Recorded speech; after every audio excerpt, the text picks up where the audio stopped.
Stealthily, the Fetullah terrorist organization has built itself around 250 charter schools in America over recent years, acquiring large chunks of US taxpayers' money in the process.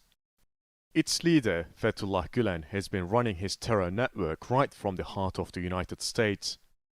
Canadian lawyer Robert Amsterdam has written 2 books on the Feto terror organization and how it receives money from the government to run these charter schools.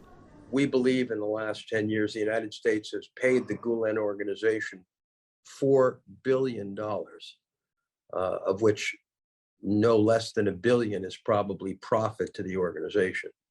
And we have asked the question of the American authorities, why are they continuing to support a viciously anti-Semitic, anti-Turkish, anti-American cult?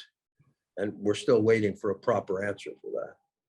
The answer might be hiding behind one of Feto's tactics in the United States, buying support.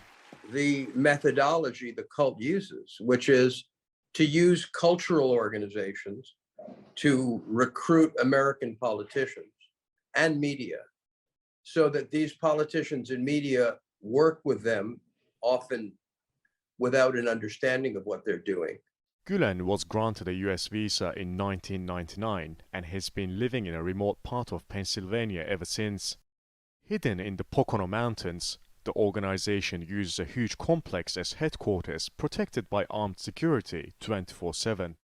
Following Feto's coup attempt in Turkey in 2016, the Turkish government asked for the extradition of Gulen, but the US is yet to turn the terrorist leader over. What's interesting about the coup attempt in 2016 is this was a case where the US policy or the US response, rather than overtly backing in advance a particular movement, was to sit back and see how it all played out and see who would come out on top. Do you think it must have come off as a shock?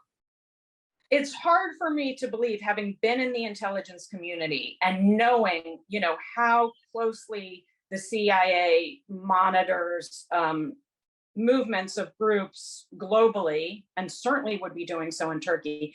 It's hard for me to imagine that that sent shockwaves through the agency or shockwaves through the State Department. I've got to believe that when a coup is at that point, when it's fomented to that point, that there is knowledge of it within the US intelligence community. An organization that infiltrated Turkish state institutions, attempted a military coup, and killed more than 250 civilians is feeding on US taxpayers' money as part of a network that's run from inside the country. If the extradition issue over Gulen isn't resolved and Feto's financial scam remains intact, it could cast a shadow on the decent momentum reached in American-Turkish ties. Yunus Paksoy, TRT World, Washington.